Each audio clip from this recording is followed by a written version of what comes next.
जय श्री राधे, जय श्री कृष्णा। आज मैं आपको कामदा एकादशी व्रत कथा सुनाऊंगी। प्राचीन समय में भागीपुर नामक एक नगर था जिस पर पौंड्रिक नाम का राजा राज्य करता था। राजा पौंड्रिक अनेक ऐश्वर्य से युक्त था।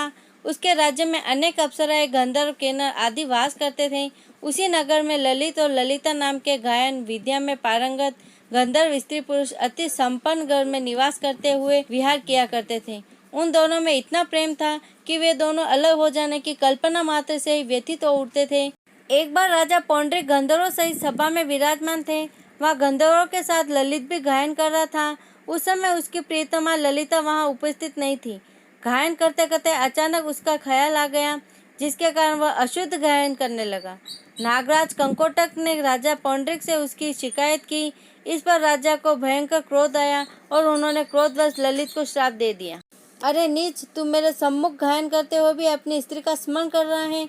इससे तू नरभक्षी दैत्य बनकर अपने कर्म का फल भोग। ललित गंधर्व उसी समय राजा पौंड्रिक के श्राप से एक भयंकर दैत्य में बदल गया। उसका मुख विकराल हो गया, उसके नेत्र सूर्य चंद्र के समान प्रदीप्त होने लगे, मुंह से आग की भयंकर ज्वालाएं निकलने लगी। उसकी नाक पर्वत के कंदरा के समान विशाल हो गई और गर्दन पहाड़ के समान दिखाई देने लगी। उसकी भुजाएं 2-2 योजन लंबी हो गई। इस प्रकार उसका शरीर 8 योजन का हो गया।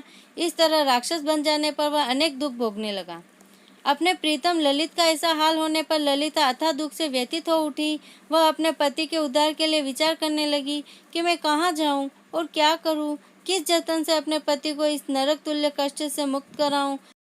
राक्षस बना ललित घोर वनों में रहते हुए अनेक प्रकार के पाप करने लगा। उसकी स्त्री ललिता उसके पीछे पीछे जाती और उसकी हालत देखकर विलाप करने लगती। एक बार वह अपने पति के पीछे पीछे चलते हुए विंध्याचल पर्वत पर पहुंच गई। उस स्थान पर उसने श्रृंगी मुनि का आश्रम देखा। वह शीघ्रता से उस आश्रम में गई और मुनि के सामने पहुंचकर दंडवत प्रणाम कर विनीत भाव से प्रार्थना करने लगी। हे महर्षि, मैं वीरधन्वा नामक गंधर्व की पुत्री ललिता हूँ। मेरा पति राजा पौंड्रिक के श्राप से एक भयंकर दैत्य बन गया है।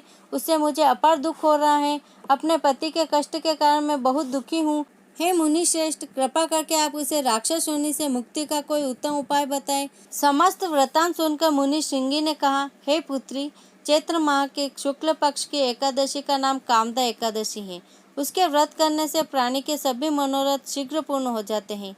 यदि तू उसके व्रत के पुण्य को अपने पति को देगी तो वह सहज ही राक्षस योनि से मुक्त हो जाएगा और राजा के श्राप से शांत हो जाएगा।